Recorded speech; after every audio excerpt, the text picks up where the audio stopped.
The refugee fleet drifted silently through the cold emptiness of space. The ships were old and battered. Most of the engines flickered weakly, and the lights inside the ships were dim. Outside, the stars shone like tiny fires, but they gave no warmth to the travelers. In one of the larger ships, a young alien girl named Lyra sat by a viewport, staring at the dark stars. Her smaller brother, Terran, lay in a cot nearby, coughing softly. Their guardian, an older alien named Varen, walked slowly along the corridor. His body was tall and thin, with long fingers that always seemed to be moving as if he was thinking in shapes and patterns. He looked at the children, and then at the blinking consoles. The fleet had been moving for months without rest, running low on fuel and food. Every day was a fight to survive. "This sector is empty," Varen said quietly. "There is nothing here. No planets. No stations. Nothing." Lyra nodded. She did not want to speak. She had learned not to hope. When they had left their home world, they believed some friends would help them. Instead, the galaxy had closed all doors. Every safe world they had hoped to reach had denied them. Most of their allies had turned away. Varen paused at the window. "The council called us criminals," he said. His voice was low and sad. "They said we are dangerous, that we must be removed. Removed from every system, every world. That is why we are here. We are exiles." Lyra hugged her knees to her chest. She remembered the last day on her home planet. The sky had been full of council ships. Soldiers had boarded her world and arrested anyone who resisted. Her parents had been taken. She and Terran had escaped in a small shuttle, guided by Varen. They had hoped other worlds would help them. None had. Terran coughed again. His small body was weak from hunger. Lyra reached over to rub his shoulder. "I'm here, Terran," she said softly. "We will be okay." Terran shook his head. "I'm cold, and I'm hungry." Varen put his hand on the boy's forehead. "You will be fed soon," he said. "We will find a place."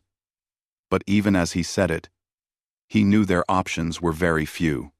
In the fleet's control room, a young officer was scanning star charts. His name was Ral. "Varen," he said, "I found one system that is unclaimed. It is risky, but it is close. Not far from here." Varen looked at the screen. "Where?" he asked. "Here," Ral said. He pointed to a blue planet. "It is called Earth. The Council keeps records, but few travel there. They say humans are dangerous. Deathworlders, they call them. Many exiles are afraid of humans. Deathworlders," Lyra repeated. She had heard stories. Humans were said to be strong and fearless. They fought even when the battle was hopeless. The galaxy whispered about them. Some said humans were reckless. Others said they were fearless warriors who did not care about rules. "Reckless or strong, we have no choice," Varen said. He rubbed his temple. "Supplies are low. We cannot reach any other world safely. Earth is the only option." Ral nodded. "I agree. If we go elsewhere, we may not survive the trip." Lyra looked at Terran, lying pale and weak. She swallowed hard. "Then we must try," she whispered. "We have to go there." Varen placed a hand on her shoulder. "It is dangerous. We may not be welcomed, but it is better than drifting until we die." The fleet adjusted its course toward Earth. The ships moved slowly, like wounded birds flying through the night. Weeks passed. Every day, the engines struggled, and the small stock of food and water grew smaller. Children cried softly in the corridors. Some adults argued in whispers. Others tried to sleep, but no one could rest for long. One evening, as the fleet passed a field of asteroids, the sensors picked up signals. They were faint, almost impossible to read. Lyra watched the blinking lights on the console. "What is it?" "Now?" she asked. Ral frowned. It is a message. Not from the council. Not from pirates. I think it is old. From humans. Varen's eyes widened. Humans? Are you sure? Ral nodded. Yes. But it is old communication. Frequencies that humans use in isolated systems. It may work. We can try to send a call. Varen thought for a long time. We have nothing to lose, he said finally. Send the message. Lyra held her breath as the officer activated the transmitter. A soft hum filled the room. Then a voice came through. Calm, but firm. Refugee convoy. State your condition. Do you require assistance? The room fell silent. No one spoke for several moments. Lyra's heart raced. She did not know what to expect. Would humans attack them? Or would they ignore them like everyone else? Varen answered carefully. We are damaged. Supplies are low. We seek safe shelter. Can you help us? There was a pause. Then the voice spoke again. Identify your species. Confirm your situation. Help may be provided. Lyra watched Terran. His eyes were wide. She held his hand. He whispered, Do you think they will help? I hope so, Lyra said softly. She did not feel hopeful, but she wanted him to believe. The next few days were tense. Human ships appeared on the sensors, approaching slowly. The fleet prepared for the worst. Shields were raised. Weapons were ready. But when the first human ship arrived, it did not fire. Instead, a smaller shuttle came close, and the hatch opened. A human stepped out. She wore a simple uniform and a helmet that reflected the stars. She removed the helmet, revealing her face. Her expression was calm, but serious. I am Captain Laura Price, she said. You are safe. We will guide you to a safe location. No one will harm you while I am in command. Lyra could not believe it. She had expected weapons fire, not help. Her mouth opened, but she could not speak. Terran smiled weakly. They are helping, he whispered. Varen stepped forward. Captain Price, we are grateful. We have been cast out. We have no allies. Our supplies are failing. Laura nodded. We will take care of that. Follow us to the holding station near the moon. You will be safe there.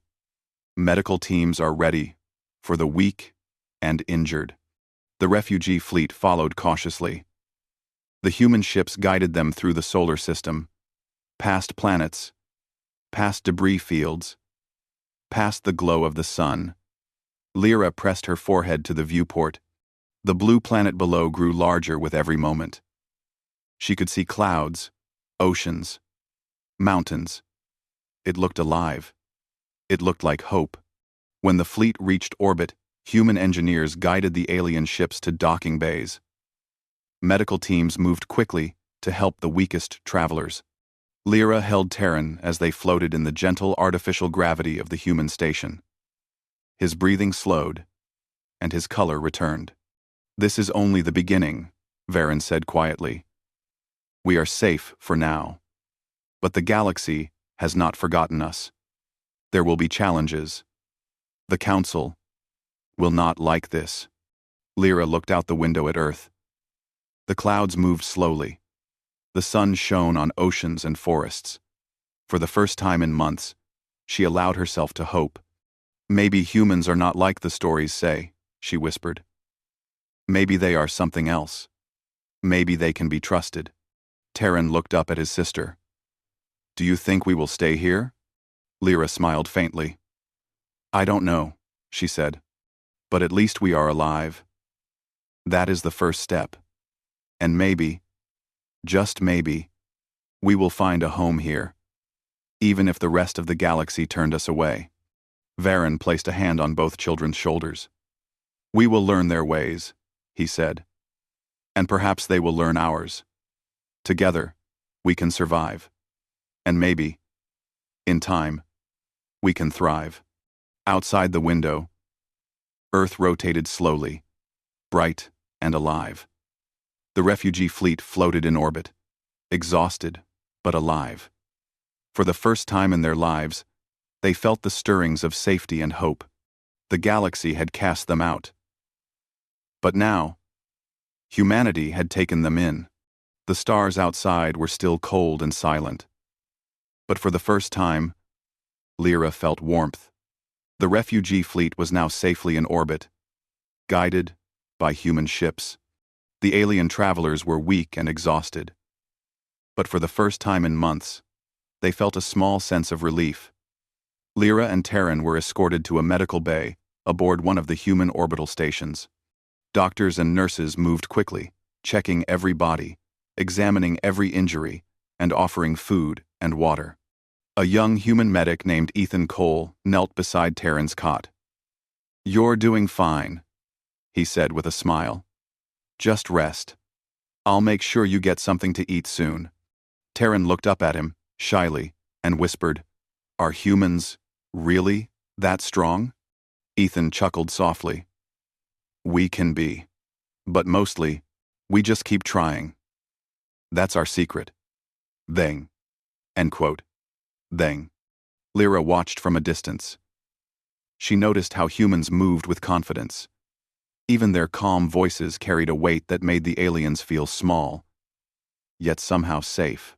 She wondered if this was what it meant to live on a death world, a place where danger was always near, but the people refused to give in.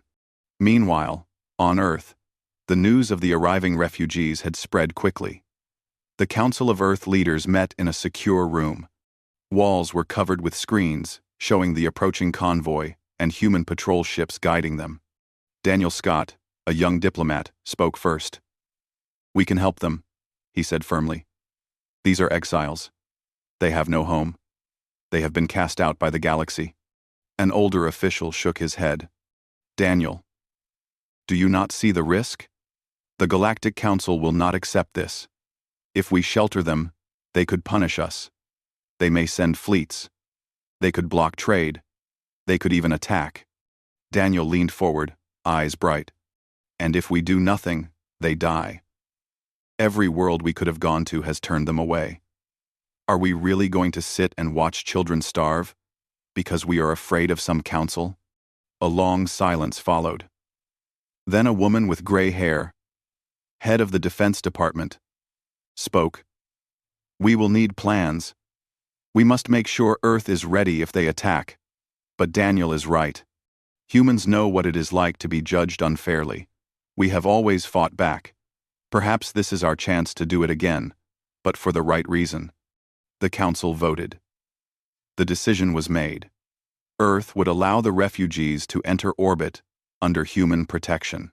Patrol ships would escort them to holding areas near the moon, and medical teams would be ready to care for the weak. Back on the orbital station, the first refugees were brought aboard. Lyra and Terran entered a room filled with beds and strange devices. Doctors moved efficiently, checking their bodies and feeding them small amounts of food. Lyra was amazed at how human doctors worked. They did not rush. They did not panic. They seemed to know exactly what to do. Varen approached a human officer, Captain Laura Price. "We are grateful for your help," he said. "The galaxy turned its back on us. We have nothing but your kindness." Laura nodded. "We know what it feels like to be judged. We call our planet a death world because people think we are too violent. But we survive. We fight. And we keep our word." Lyra noticed the way the humans moved, how they spoke, and how confident they were. She had expected fear, hesitation, or maybe even hostility. Instead, she saw open hands, calm voices, and careful planning. Humans were strange, strong, and fearless. In the following days, life on the station began to settle into a routine. Alien children played carefully in low-gravity corridors. Terran began to regain strength. He laughed for the first time in weeks, chasing after human children who had come to visit. Lyra watched him, smiling softly. It was a sight she never expected. children from different worlds playing together. Cultural exchanges began slowly. Humans learned the names of alien foods and tried to make safe meals for them. Alien children taught humans small songs and stories, translated roughly into human language. Lyra noticed how humans asked questions, eager to understand, never mocking. Varen held meetings with Daniel Scott and other human officials. "We have many enemies," he said. "The Galactic Council will not forget that you helped us. They may send fleets, spies, or assassins. You must prepare." Daniel nodded. "We know. But this is our choice. We will protect you. We will protect every exile who comes here. And if the Council sends fleets, we will show them that humans are not afraid." Even as the refugees grew stronger, political pressure increased. Messages from the Galactic Council arrived on encrypted channels. The words were formal, but clear. "Return the exiles, or face consequences." Some Earth officials worried about the consequences. Trade could be blocked. Resources could be threatened. But Daniel Scott argued, "We have already seen what happens when we do nothing. These people would die. This is our chance to do the right thing. If that means standing against the Council, then we stand. Die. Eat, die. Die. Die. Iman of Guy." Meanwhile, Lyra spoke to human leaders in a small meeting. She was nervous, but her voice was steady. "We have nowhere to go. The galaxy does not want us. Many worlds turned us away.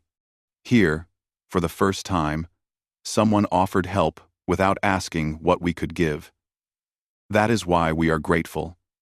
And that is why we are willing to trust humans." Her words touched some leaders. They nodded quietly, realizing that this was not just a political issue.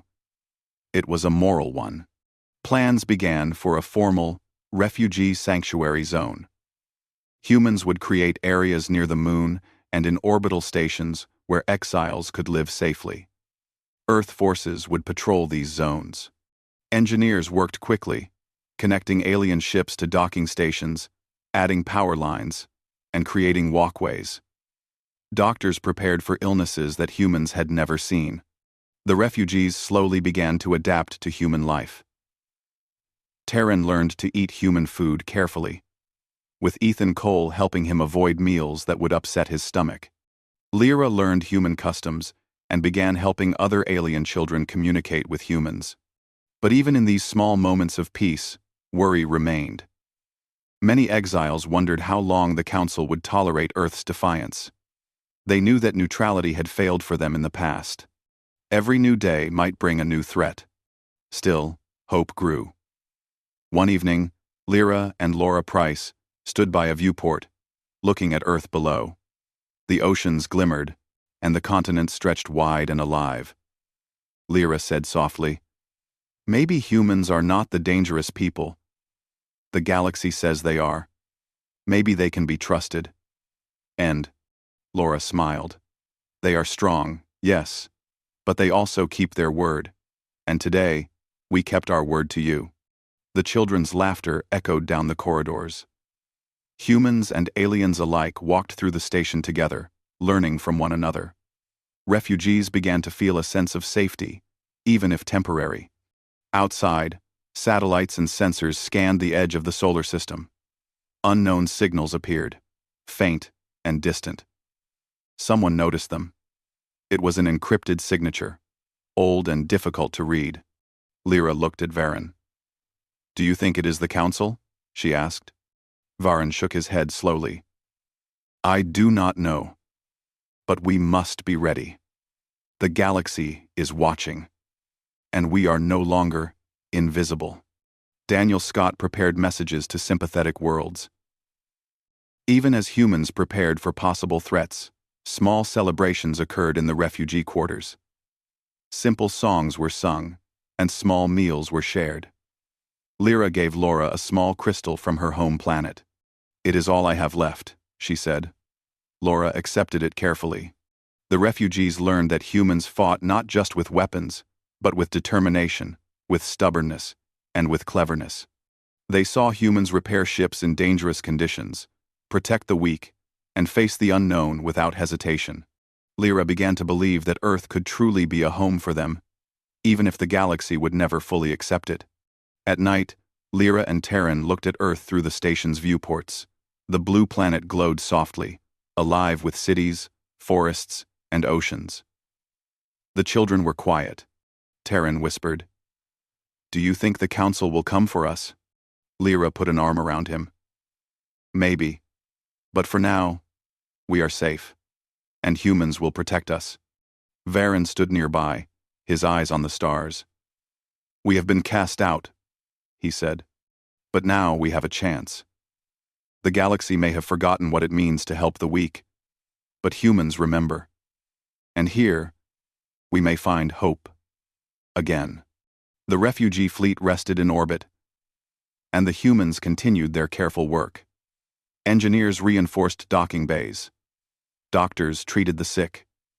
Children from many species began to learn and play together. Even as darkness stretched across the solar system, there was a small light in orbit.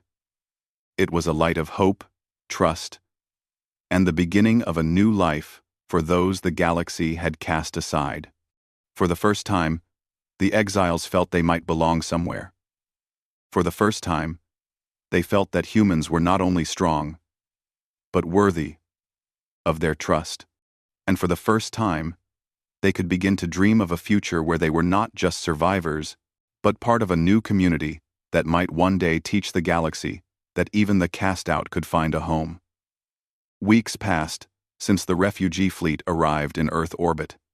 The aliens slowly adjusted to their new surroundings, but life on the station was not easy. Space was small and crowded, and the humans had strict schedules. Every day, new refugees arrived, and humans worked tirelessly to make sure everyone had food, water, and medical care. Lyra walked through the corridors with Terran. They were on their way to a small recreation area where alien children and human children played together. Terran's steps were stronger now. He laughed as he chased a human boy, and the boy laughed back.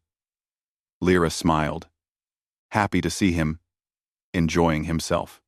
Ethan Cole, the young human medic, joined them. "Your brother is getting strong fast," he said. "Soon he'll be running faster than any of the human kids." Terran stopped and looked at him. "Do humans always have so much energy?" Ethan grinned. "Some of us do. But we all keep moving. Because we have to. That's what makes us strong." Lyra nodded. She watched how humans adapted to everything. Even when a small accident happened on a construction platform nearby, the humans reacted calmly. A worker slipped and hit a beam, breaking his arm. Lyra and the other refugees panicked, expecting the man to die. Instead, he groaned, smiled weakly, and walked to the medbay himself. Lyra could not believe it. Humans truly endured pain in ways other species could not. Varen met with Daniel Scott and a group of human leaders in a secure conference room. They discussed plans to protect the refugees and prepare for possible attacks from the Galactic Council. "The Council will not be pleased," Varen said. "They have sent messages. They demand the return of our people. If we refuse, there could be consequences." Daniel nodded. "We know, but we cannot send them back. We have already seen what happens when worlds obey the Council blindly. These people die. We will not allow that." An engineer added, "We can expand the sanctuary zone, build more docking bays, strengthen defenses, and connect the alien ships directly to human platforms. It will give us more space and more control." Varen looked at him. "Good. But make sure the aliens understand the procedures. They must follow protocols to avoid accidents. Odor calls. Gavin. Odor calls." As the refugees settled in, life began to feel more normal. Children learned each other's languages and shared stories from their home worlds. Lyra helped some of the smaller children, translating between humans and aliens. She also helped Terran practice walking in low gravity without falling. Food was a constant challenge. Many aliens could not eat human food without illness. Scientists worked to create meals that were safe and nutritious. They experimented with alien ingredients, synthesizing new types of food for the refugees. Lyra watched as Terran carefully ate his first fully safe meal. He smiled and said, "It tastes like home." Even with these improvements, worry never left the station. Messages from the Galactic Council arrived daily. The words were formal, but the threat was clear. Return the exiles, or Earth will face sanctions and isolation. Some humans worried about the consequences. Others felt anger at the Council's arrogance. Daniel Scott addressed a meeting of leaders and military officers. "We will protect the refugees. If the Council sends fleets, we will respond. Earth is strong. We have survived wars, famines, and plagues. We can face them too." Varen nodded. "We are grateful. But you must understand that we cannot fight alone. Our ships are old, and our weapons are limited. You must be ready to defend us." Laura Price, captain of the orbital station, added, "We are ready. We have trained, we have fortified, and we have the advantage of knowing this system. Any fleet that comes here will face not just humans, but the combined knowledge of our people and the exiles." One evening, Lyra walked to the viewport and looked at Earth. The blue planet shone like a gem against the blackness of space. Terran followed and held her hand. "Do you think they will come?" he asked softly, afraid of the Council's possible attack. Lyra shook her head. "I don't know," she said. "But we have humans here now. They will protect us. That is enough for now." The next day, preparations continued.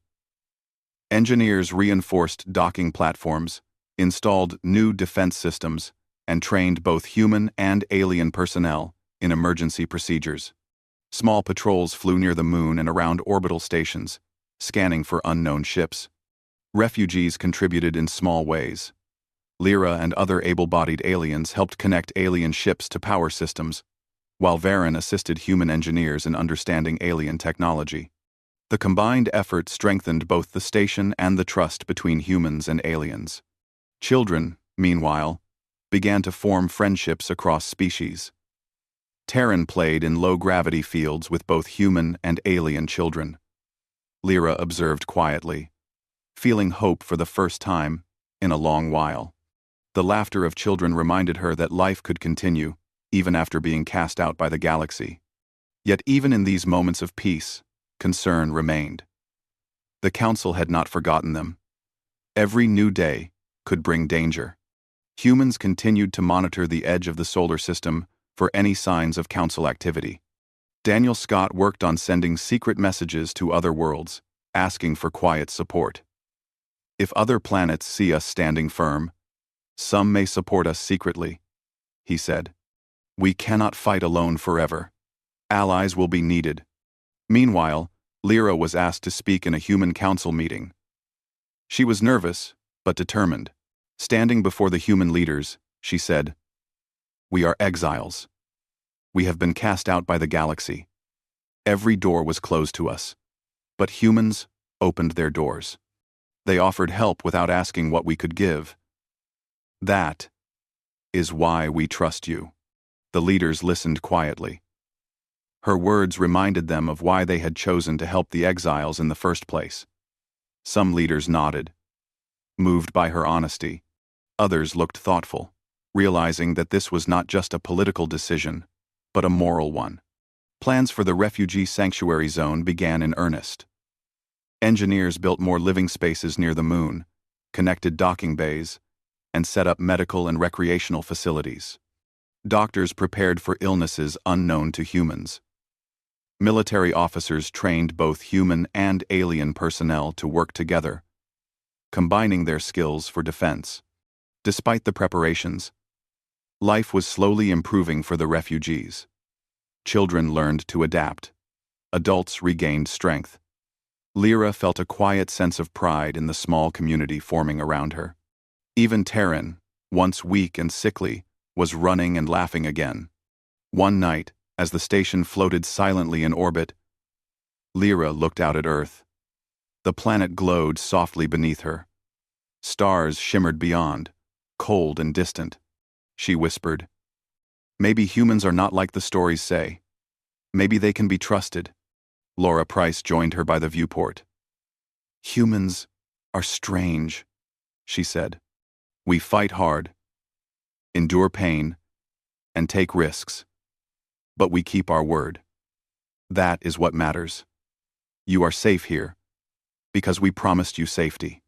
Lyra nodded, feeling the weight of the words. "We have been cast out by the galaxy," she said. "But here, we feel hope again." Outside, the sensors continued to scan the far reaches of the solar system. Faint, distant signals appeared, difficult to interpret. The human crew monitored them closely, knowing that the Galactic Council might be watching. Daniel Scott worked late into the night, sending encrypted messages to sympathetic worlds. "If the Council sees us helping exiles, some may support us quietly," he explained to Varen. "We cannot do this alone forever." Varen nodded. "We understand. But for now, we have humans on our side. That is enough to give us a chance." The refugees slowly settled into routines. Lyra helped teach young aliens how to adapt to human technology. Terran ran and played, learning from human children. The community grew stronger each day, small but determined. Even as darkness stretched across space, there was a small light in orbit. It was a light of hope, trust, and the beginning of a new life for those cast out by the galaxy. For the first time, the exiles felt that they might belong somewhere. Humans had opened their hands to them, risking the wrath of the Council. The exiles began to understand that humans were strong, fearless, and loyal in ways no one else in the galaxy could match. And as the first bonds of trust and friendship formed, Lyra knew that this was only the beginning. Together, humans and aliens could build a home that no one in the galaxy could take away. The blue planet below rotated slowly, shining like a beacon. In its orbit, ships and stations hummed with life. Alien and human children laughed together. Doctors worked tirelessly. Engineers strengthened the docks. And in the quiet of space, hope had returned. The galaxy might still be watching. The Council might still threaten them. But for now, humanity had proven that it could keep its word. And that word was enough to give life to the cast out. To teach them that even in a galaxy that had turned its back, there could be a place to belong. Lyra held Terran's hand and looked out at Earth once more. "This is home now," she said softly. "We may have been cast out, but humans gave us a chance, and we will make the most of it." Outside, the stars were cold and silent. But inside the stations, in the laughter and voices of humans and aliens alike, there was warmth, courage, and the promise of a new future.